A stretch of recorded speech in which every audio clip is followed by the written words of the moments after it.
All right, we have a guest. We have the esteemed, our first guest today. This is exciting. He's a retired Teamster. I'm a former Teamster. I was a Teamster. That's good. Yeah, I was a Teamster. Our first guest is a retired Teamster and a member of the Industrial Workers of the World. He was one of the original organizers who formed the Green Party of the United States. He has run for Senate and for governor in New York State. He emerged the victor in the nation's Green Party primary, in the National Green Party primary. He is the official Green Party candidate for president of the United States. He is Howie Hawkins. Hi, Howie. How are you? Thanks for being here. Hey, thanks for having me. Okay, so just why are you running for president, Howie? Tell people why you're running. Well, you might say bad luck. It wasn't what I was looking to do, but a lot of Greens asked me to run at the beginning of 2019. Maybe because I ran 3 pretty good races for governor in New York, got us a ballot line, each of those races, 2010, 2014, 2018. In that 2010 race, I was the first candidate in this country to call for a Green New Deal. So when we talked about the campaign, we came around 3 key life or death issues: the climate crisis. In our eco-socialist Green New Deal, we have a budget. We show you our numbers. It's the only plan really out there. You mentioned the squad. AOC handed off to the new consensus think tank to develop a plan. They never did. And now the Green New Deal, the Democrats took the slogan, diluted the content. They dropped our demand for a ban on fracking and new fossil fuel infrastructure, the phase out of nuclear power, the cuts in military spending to help pay for it, and extended the deadline for zero emissions from 2030 to 2050. And then Pelosi never let them vote on it in the House. And when McConnell said vote on it in the Senate, all the Democrats voted present, except 4 of them voted no with the Republicans. So we're not going to get a Green New Deal from the Democrats, as if anybody wasn't paying attention, Biden made clear in that first debate. So our Green New Deal is a plan to put people back to work, 38 million people, caring for the people and the planet, get to 0 to negative greenhouse gas emissions and 100% clean energy by 2030, because that's what the climate science says. Second issue is inequality. Life expectancies in the United States, and particularly among the working class, are in decline after 45 years of stagnant wages and housing and healthcare costs going through the roof. So we're calling for an economic bill of rights, including a job guarantee, a guaranteed income above poverty, Medicare for all, expanding public housing so everybody has an affordable housing option, lifelong public education from pre-K and childcare through post-secondary college and trade schools, and then raising Social Security benefits so seniors can retire and live above the poverty line. And the final issue is nuclear annihilation. We're into a new nuclear arms race. The bullets and the atomic scientists has their doomsday clock the closest it's ever been to midnight. And both parties, Trump and Biden, are completely behind this nuclear modernization program, which has destabilized the nuclear balance of power around the world. New strategic nukes that are 6 times faster than the old ones, more tactical nukes and conventional forces. So we're calling for peace initiatives to reduce tension so we can resume nuclear disarmament negotiations. So a 75% cut in military spending, getting out of these endless wars, withdrawing from our forward military bases, over 800 of them, pledging no first use of nuclear weapons, and going into those negotiations with world public opinion. 122 nations agreed to the text of a new treaty on the prohibition of nuclear weapons 3 years ago. The International Campaign for the Abolition of Nuclear Weapons got the Nobel Peace Prize for that. And nobody in this country knows that. It should be a top campaign issue. So that's why we're running, to put those issues on the table. And the second reason is to build the Green Party into a major party in force. And what we can get in this election is ballot lines. In about 40 of the 50 states, the vote we get for president determines whether we have a ballot line in that state going forward. So your big 3 issues would be climate change, income inequality, and nuclear war. That would be, right. That to sum up. And now you also want to build the Green Party, right? So it couldn't be. It seems like a tailor-made year for a third party Why do you think you're not getting any traction? If people hate Donald Trump, they hate Joe Biden, and 92 million people don't vote, why is it that you can't reach those people? We can't reach them because we're not getting covered by the corporate media. I've got all of 3 minutes on network news or the big cable networks. I got 3 minutes last week on Morning Joe, and then they took 2 minutes after they put me off camera to say why people shouldn't vote for me. So that's the big megaphone. I mean, you're one of the biggest megaphones I've been on. I've been on hundreds of podcasts, all over the country, local media markets, but it's not the same. That's number one. Number two, I think Trump has progressives scared stupid. I mean, as you were talking about earlier, you can't give all the votes to Biden and then expect him to listen to you. He's going to think he's got you in your hip pocket. He's going to take it for granted. And you've given away your leverage. You've given away your voice. So I think that's the second thing. It's just been a really tough year for the Green Party, given that Trump is, what makes him different, it's policy, but it's also just the racist and misogynistic and scapegoating invectives he directs at everybody. And people are rightly upset, but I think they've lost their analysis of the power structure and the way the politics work and how the left can have leverage. So you said that the problem with these progressive Democrats is they call defeats victories and mislead the people. Can you talk about the Sunrise Movement and the Democratic Party sheepdogs? Yeah, one of the guys that probably was most responsible for me running used that phrase sheepdog with reference to Bernie Sanders, the late Bruce Dixon, who was the managing editor of Black Agenda Report. And he kind of put me over the edge to actually run. I mean, the corporate Democrats love the progressives because they make the Democratic Party look better than they are. So progressives get to make speeches, but the corporate Democrats make the decisions. So I think that's what people have to see through. So, I think progressives, someone like myself, agrees with your agenda. They agree we need a third party. I agree we need a third party, a strong third party. I think, that's why I pushed Jill Stein so hard in 2016, because so you could have that ballot access, so you get matching funds.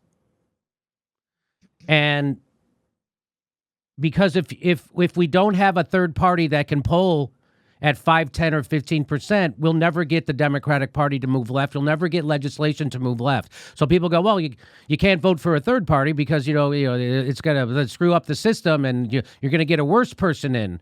And you can't vote for a third party until a bunch of people are already voting for a third party. Like, that doesn't make sense, right? Somebody has to be the first person to vote for a third party, and then a lot of people. That's how the snowball works. You don't wait till there's already a boulder. It starts small. And so we got to start it at some point. And so it seems like this would be tailor-made, and everybody agrees with you. I like the fact that every month you attend a meeting in Syracuse. There's a gathering of the poorest people in Syracuse, and, you're real hands-on in that way. I don't think people know that about you. And so I think what I'm trying to say is people agree with you. I agree with the mission of the Green Party. I agree with your platform. This would be the year for the Green Party to make a splash. Why didn't they choose somebody who could actually, like, for instance, if Jesse Ventura was your candidate? Now, I know that there's inner workings of the party and all that stuff. I'm just saying, why did you plan ahead to have somebody who was charismatic leader, who could get, catch the interest of the electorate? Well, the best we've been able to do in that regard was Ralph Nader back in 96 and 2000.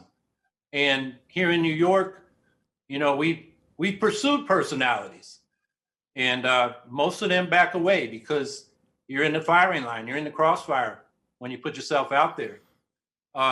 In the end, we're going to have to do it with regular folks because they're the people not in the government, and I think the way we build up to a major party, what we do in a presidential race is get ballot lines, raise some issues. But to build power, we got to build it from the bottom up. We can compete without the big money at the local level. You knock on doors. We've elected over 1,200 people over the years as Greens running in local office. We need to make that thousands, and that's a foundation for running credible candidacies for state legislatures and Congress. We have a caucus in Congress. They won't be able to ignore us. And, in terms of what the vote does, in 2014, I was running against Andrew Cuomo. I got 5% of the vote. That was the year he wanted to run up the vote to get ready to run for president. He wanted to get more votes than his daddy, Mario Cuomo, got when he was governor. He wanted to get more votes than he got when he was first elected in 2010, and he got less. And that 5% of the vote we had, he could not take for granted. And after that election, he adopted policies he had never supported before that we were demanding. And that included a ban on fracking, a $15 minimum wage, an extension of the millionaire's tax, paid family leave. So we don't have to win the office to move the whole debate. But our aspiration is not just to influence the Democrats, it's to replace them. Like the Republican Party replaced the Whigs 160 years ago. So, can you just personally, can you say right now that you've promised to be skeptical of CIA talking points about bullshit or foreign wars? Can you promise that you'll be skeptical about that stuff? I've been skeptical since the Pentagon Papers came out just before I was drafted for the Vietnam War. Okay. So you know what I'm talking about, right? Yeah. Okay. So one of your arguments to vote for the Hawkins Green presidential ticket is to build a Green Party, but I think our audience would like to know, what are elected Greens doing now that to improve the lives of working class and the poor right now? Because there's 92 million people who are eligible to vote who don't vote. And I think hearing what elected Greens are doing right now would go a long way to getting them to vote Green now. Well, we have Cam Gordon on the Minneapolis City Council. He's one of the people that said when they came forward, they were going to dismantle the Minneapolis Police Department and reimagine public safety. So that's something he's worked on for a long time. In many localities, we're fighting the Democratic machine because behind it is the real estate and developer industry. And affordable housing is a huge crisis in this country, and it's about to get much worse. So, we get advice from prominent progressives: you can't vote for the Green Party in a so-called battleground state. But for us, every state is a battleground. When we fight for affordable housing, we're fighting Democratic machines in the cities. When we're fighting fracking, the Democrats duck, along with the retrograde Republicans in states like Pennsylvania and Ohio. So that's a big issue for a lot of locally elected officials. And then, we got people in towns here in New York, and they're just fighting for, basic services from a state government that is starving them. We have a stock transfer tax in New York that brings in, over the last 10 years, an average of $13 billion. But since 1981, it's been rebated right back to Wall Street. And we're fighting to get Governor Cuomo and the legislature to keep that money, because it's just about the deficit we face in this coronavirus depression. So those are some of the issues that our Greens are working on at the local level. St. Petersburg, Florida, Democratic machine there, the development, they dumping raw sewage into Tampa Bay. It's the Democrats, not the Republicans, that are destroying the environment there. So that's what we're up against. Well, Howie, I live in California, which is the 5th largest economy in the entire world.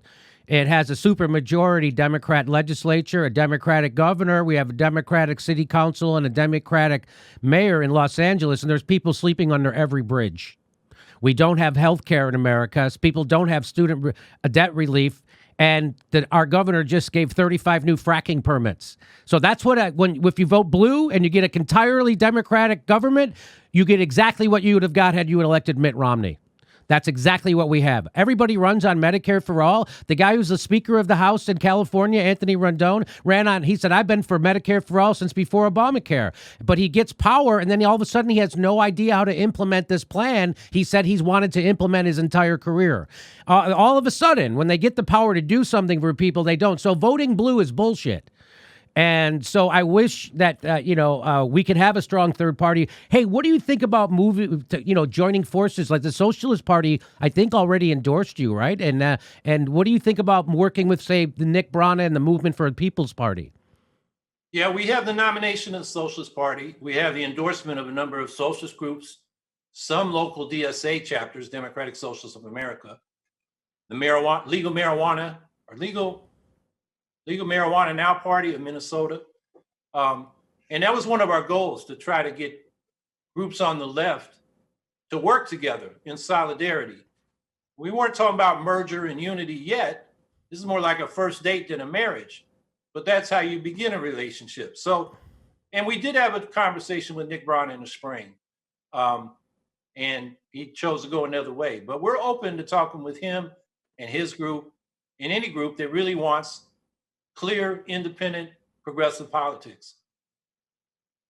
So you said that you're fighting for the very survival of the Green Party and an independent left in this country. Can you elaborate on that? Yeah, it's staying on the ballot line. You know, a lot of people have heard that the Democrats got us knocked off by maybe illegal means in 2 states and trivial means in the 3rd state. Illegal in Wisconsin and Montana, and trivial violation in Pennsylvania.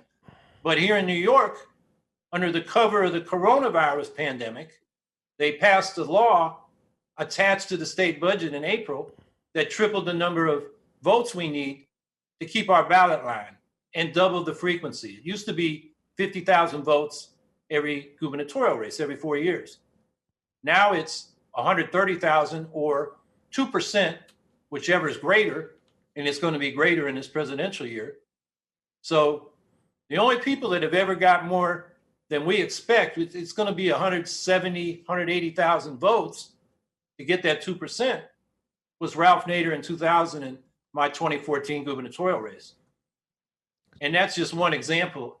Now, I could go through different states. They're all different, but in most states, it's 1, 2, or 3% or 5% of the vote for the ballot line.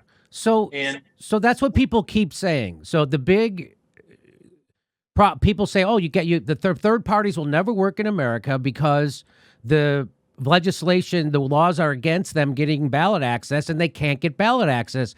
But tell me, Howie, didn't the Green Party get ballot access in 2016? In 21 states. Just 21 states? Out of 51 jurisdictions, counting the District of Columbia. So that meant in 30 states, we had to petition this year, which was really tough because of the public health measures in the coronavirus pandemic. And we appealed to state governments for relief. We sued some of those governments, and we got various levels of relief or no relief. And then when we had to go out and petition, even if we got the petition numbers reduced, it was tough because people don't want to get close to each other in this pandemic. And our people are out there with masks and visors and gloves and sanitizer. And they look like they're doing a hazmat operation rather than collecting signatures. It was really tough. And so the ballot access, has it declined from 2016, or where is it? Where are you now? We're on 30 ballots. We're official write-ins in every state where it's possible to get your write-ins counted that were not on the ballot. And so for the ballot states, we're 73% of the American people will be able to vote for us on a ballot. That represents 381 electoral votes. Takes 270 electoral votes to win. You count the write-ins, it's 96% of Americans. And that's 514 of a possible 538 electoral votes. Now, do you think you would have more success and go further if you didn't sound like George Wallace? You mean my accent? Yes. You're from San Francisco. What part of the country you're from? What's that? Depends on what part of the country you're from. Aren't you from San Francisco? Why do you sound like George Wallace? Well, a lot of people I came up with were from the South. You know, during World War II, a lot of Black folks from Mississippi, Louisiana, East Texas, down that way came up to work in the shipyards, and they stuck around. So I speak like those guys that I came up with. My parents were from Chicago. Really? And they found it funny even to me. You know, that flat drama instead of drama. I couldn't go around the neighborhood saying drama. Okay, I'm from Chicago. I don't remember saying drama. But listen, Kshama Sawant, she's the first elected socialist to the Seattle city government. in the last 100 years, and she passed major legislation for working class and the disenfranchised. For example, she got Seattle, her first major American city, to pass a $15 minimum wage. And subsequently, she helped pass breakthrough tenant rights legislation and funding to divert youth from the prison industrial complex. So where are the Greens like her in local government, and how has her independence from the Democratic Party made a difference for the working class and the disenfranchised? Well, I think she's a model of what a city councilor can do. And her organization, Social Alternative, has endorsed our campaign critically, and I actually agree with some of their criticisms. The Green Party needs to improve. And now there's an attack on her. They're trying to recall her. And it's the rich folks in Seattle, Democrats and Republicans. So we got to defend her. Okay, I agree. Let me just ask you a few more things before we get going. How can people get involved locally and support local Green candidates? Well, if you go to the Green Party, National Green Party website, it's gp.org. And you can find on that website a list of local candidates. So go to your state and look through the different district races. We have about 200 candidates around the country. So that's probably the best way they can find local candidates in their area. And if they're not, my campaign after the election is willing to work with people to develop their skills on running for office and building local Green parties. And so, how do you talk about a need for an independent left?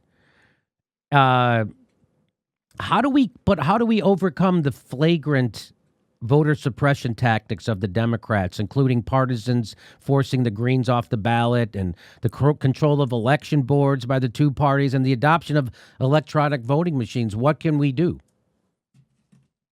Well, as far as voter suppression, party suppression is a form of voter suppression. Everybody knows the Republicans are suppressing the black vote with voter roll purges, photo ID. And it's not just black folks, it's Latinos, it's students in Democratic districts. You can't use your student ID to vote. You got to have a driver's license. And a lot of students don't have a car. That's true in Madison, Wisconsin. It's true in Austin, Texas. So we got to fight both the voter suppression as the Republicans do it and the party suppression. And that was a big slogan of Bruce Dixon, the guy that got me to run, former managing editor of the Black Agenda Report. So that's one thing. This is the only major electoral democracy where the governing parties govern or administer their own elections. In every ballot access fight we had this year, in the election boards or election commissions, and in the courts, it was partisan. The Republicans want us on, the Democrats want us off.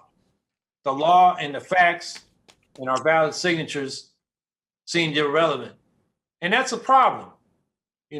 Most countries have an independent agency administering their elections. And that's something we got to work for. And then you mentioned a third thing that I can't recall. Oh, okay, but listen, it's been, I just want to bring up before we go, I was one of the few voices on the left exposing the evidence-free conspiracy theory that is known as Russiagate that was pushed by the Democratic Party, the intelligence community, to ratchet up the Cold War, which it works 100%. It also almost got us into a hot war in Syria instead of just funding the terrorists that are trying to overthrow that government. So what is your stance on Russiagate now? Because I know there was a lot of controversy about you bought into some of it. So how do you feel about it now? Well, I think the Russians, their intelligence agencies, do that like ours do. But it doesn't explain Hillary Clinton's loss. That was black voter suppression. And next it was the Electoral College. And then people usually scapegoat the Green Party and the Russians. And that's not what explains that. And secondly, whatever the Russians did doesn't justify saber rattling and escalating this new Cold War.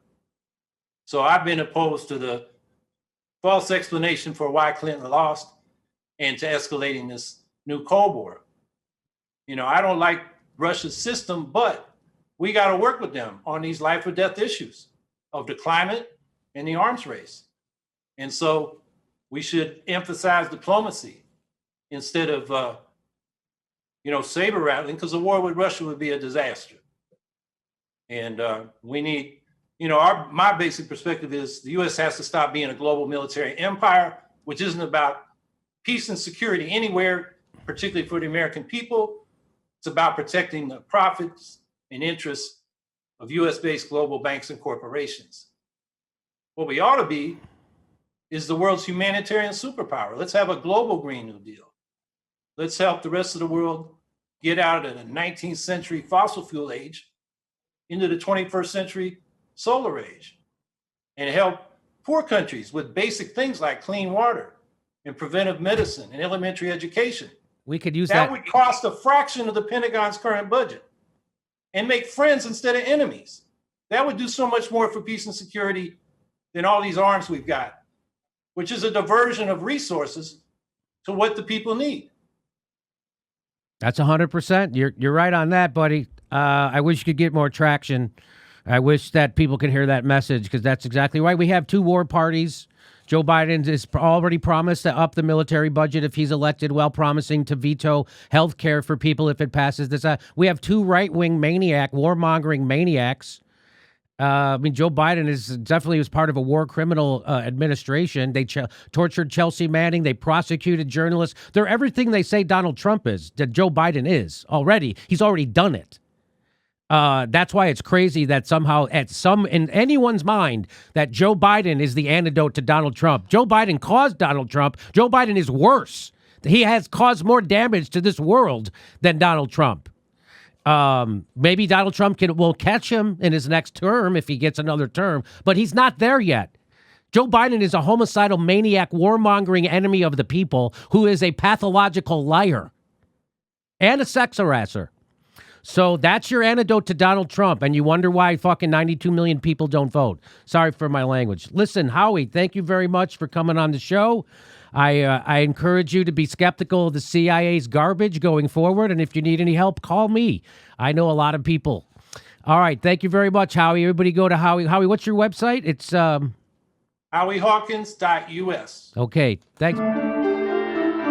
Hey, everybody, this is the part where I tell you where all our live shows are, but there aren't any. And then this is why I tell you to join our premium program and get extra content, but nobody's got a fucking job. So just enjoy the video.